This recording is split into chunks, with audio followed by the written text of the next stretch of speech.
Shara Simcha, Orchot Tzadikim. He says Hashem Itala Shtei Avodot B'Yad Adam. He gave us two occupations. We have to have our own occupation and an occupation of Torah. A person has to find a balance between the two. He says the happy medium. He says Leyachet Shaot Miuchadot LaAvodat Torah LaAvodat Olam Hazeh. You have to have set aside time for Torah study and set aside time for mundane work. And you have to make yourself strong. Sheta'aseh Avodot Shtehen Leolam. You have to always make yourself strong to be able to do your work and to do the learning that you're supposed to do. And you should know and never ever think that one will ruin the other. Chas v'shalom. A person shouldn't think in Kol. There's a guy in Kol. He has a Yitzhahara. What is this to go to work? I can't go to work. Gotta beg Kol. Gotta learn all day. I'm gonna be like Rav Shimon Bar Yochai. The money's gonna fall from the sky for me, right? And if he doesn't have that level of bitachon, and he doesn't have that zichut, so he won't be able to do that. There's some people I know, sadly, that they had a lot of problems in their shalom bayit. Why? Because the wife can't handle living that very, very low lifestyle, like not a lot of money in the house, not enough money in the house. And what happens? He says, no, we gotta learn. I can't go to work. No, my people figure it out. It's okay. It is what it is. Figure it out. And then she starts resented. She starts not liking this lifestyle. He causes a shalom bayit, and Chas v'shalom, his whole house could fall apart. Why? Because he refuses to go to work. I have to learn. There's people who could be 40, 50 years old in Kolo. Why? Because that's what I have to do. Some people believe in that. If you can handle it, you can handle it. But if you're supposed to be productive and provide for your house, go get a job. Your family needs it. Your family can't starve and just throw yourself onto the tzibur. You should go to work. You can't rely on tzedakah and not go to work if you need to go to work. On the other hand, there's some people who do the opposite. The Yitzhahara is only work. I'm sorry, Rabbi, I'm exempt from learning. I'm busy, I'm working. Or I'm tired, I come home, I no nights here. I'm tired, I work today, I'm exempt, that's it. In my eyes, in Hashem's eyes, it's good enough. I work, I provide for my family, my kids go to yeshiva. My legacy will continue through my kids. It's not important that I know Torah, I don't know Torah. As long as I provide for my kids and my kids will learn something, I fulfilled my job in my life. My Hashem will be happy with me. And that's wrong also. That's 100% wrong. And then the person doesn't live for his kids. He lives partly for his kids, but he lives for himself. What do you mean? You have to take care of your neshama. Hashem sent you to this world also to learn, not just for your kids to learn. So therefore, he says you have to have a balance. You can't overdo one or the other. He says, don't ever think that you will lose out one from the other. Yirmiyah says, did your father not labor to eat and drink at the same time do justice and righteousness? The prophet says, what do you mean? Of course, we have to do both. We can't only do one. Hashem was speaking to Yehoiakim, the son of King Yoshiyahu, who wanted to inherit the throne from his father, and was intending to indulge in the life of luxury and flaunt his wealth. The Malbim says that Hashem was telling Yehoiakim, this is not the way of Yoshiyahu. He did not just dine in luxurious things like other kings. He ate simple meals, and he was busy with the kingdom. He was busy with doing justice and righteousness. So therefore, you have to do a balance of both. You can't think to be king means to be wealthy and to travel the world and go and indulge in all the life's luxuries. That's not the point. You have to do a balance like your father did. So he says, this is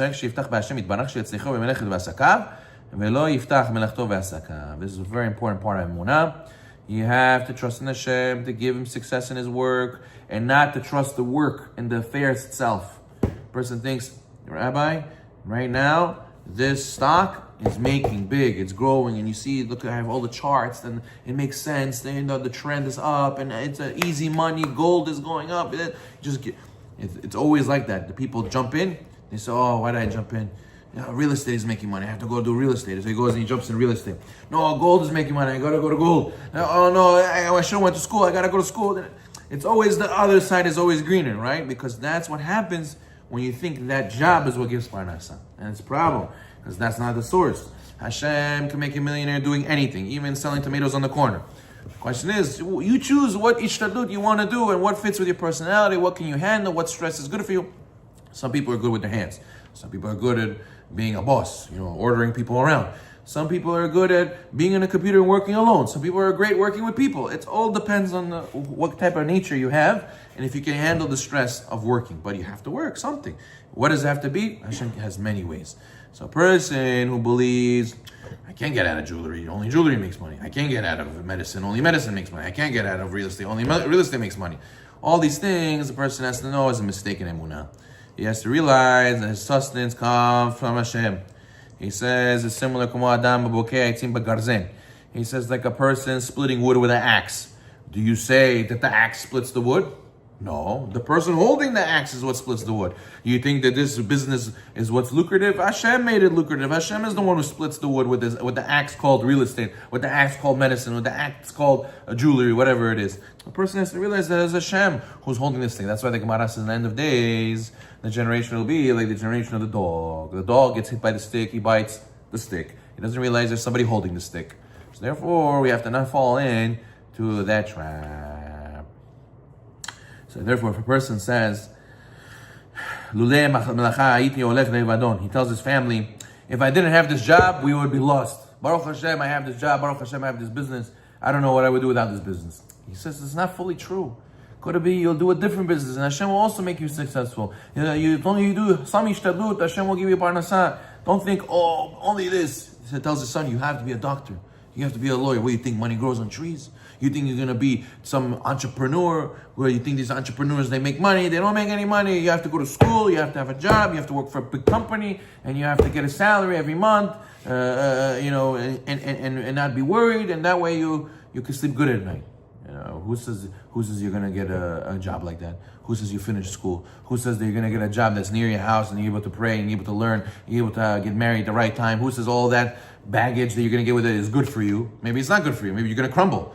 Maybe being an entrepreneur, making your own schedule. Maybe you're going to make, instead of $10,000 a month, you can make $20,000 a month because you're a CEO, because you're your own entrepreneur, you have your own business. So a person has to think about all these things, and he says, no, only this makes money. It's a big mistake. He thinks only this market makes money. For all that a man does and all his needs are in the hand of Hashem. As the Pasuk says in Shmuel, we learned this Pasuk together. There is nothing that can prevent Hashem from saving us, whether by many or whether by few. If Hashem wants to give you, Hashem can give you no matter what. Right? As it says with Chanina and Dosa, right? Chanina and Dosa said, his daughter was crying. He said, I don't have oil, I only have vinegar. He said, don't worry, Hashem has it anyway. Who says that oil should burn? Let the vinegar burn. He had that emunah, and the miracle happened. The vinegar was burning all Shabbat. Right? There's another story they bring over here. There was an old man. He was wealthy. He said, in the early days of business, when I just started, I sold the same goods in the same place for the same price as other vendors. But for whatever reason, the customers came to me. It doesn't make sense. I eventually became a multimillionaire. Those guys did it. And we're all in the same business. We're all in the same block. We're all in the same thing. The same people. Hashem wanted me to be successful. So therefore, that's why I was successful. It's not the business that makes a success. It's HaKadosh Baruch Hu and your zechut. Birkei Eliezer says when Hashem wants to give you zechut, He even sends angels to put people's thoughts in their mind. I don't want to get a crown by him. I'm going to go to Michal. I'm going to get a crown by Michal. I don't want to get a watch from him. I'm going to go buy gold from Abner. I'm going to go to him. Why? Because he has zechut. So Hashem put it in the angel to put it in his head to go to him in order that he should make parnasah. So it's not even the business. It's what Hashem decided that a person should go to you for. And he says, for example, when a man's entire livelihood and needs depend on another, he shouldn't put trust in that person. Let's say you're an employee or you work for somebody. So now you have a situation where it comes up where you want to tell your boss something's not going well with your boss. Or you depend on somebody, you have to answer to somebody. So what happens? So now you have a partner you have to answer to. You have somebody you have to deal with in your business. So now you're like, I don't know, I don't want to step on his toes, I don't want to go against him, I don't want to jeopardize my parnasah, I'm scared. He makes fun of rabbis, or he's doing something not according to halakha, and he wants me to go along with it. I'm working as a tech in a pharmacy, and he's telling me to bill, even though we don't deserve to bill these things. He just tells you, shh, be quiet, you want to work here or what? So I think I should just do it, be quiet, I don't want to lose my job. So what do? In all these situations, you should know. You should place the root of your trust from the depths of your heart in Hashem. It's not enough to say this, but you have to actually act upon it. And therefore, a person should not bend his values. If you sell your soul for a couple bucks, it shows that you don't have emunah. So a person has to be strong and realize, but where am I going to make parnasah from? And where am I going to go and be survive from? Hashem's putting you through a test.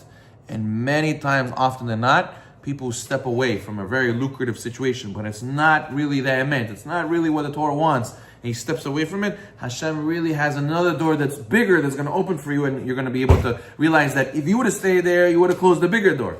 You know, and then the game shows, they tell you, you're on door number 1 or door number 2. The guy always goes from door number 1, then they show him, oh, this is what you could have got. This is what you should have did. Oh, why did I do that? I could have got that. Oh, chaval. The person has to realize a lot of times Hashem puts us in a situation.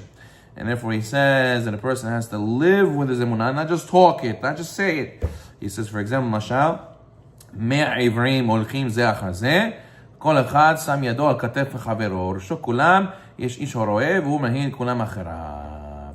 Just imagine you have 100 blind men, and they all put one hand on the other person's shoulder in front of them. They don't know where to go. So they're all walking one behind the other. And who's in the front? The front is the guy who is in charge, the guy who sees. He's the only one who sees. So they don't know where they're going, they're all following him. And if you put your faith in who's your guy you put your arm on, this boss, this partner, this guy who has no emunah, he's going against Hashem, Haz Shalom.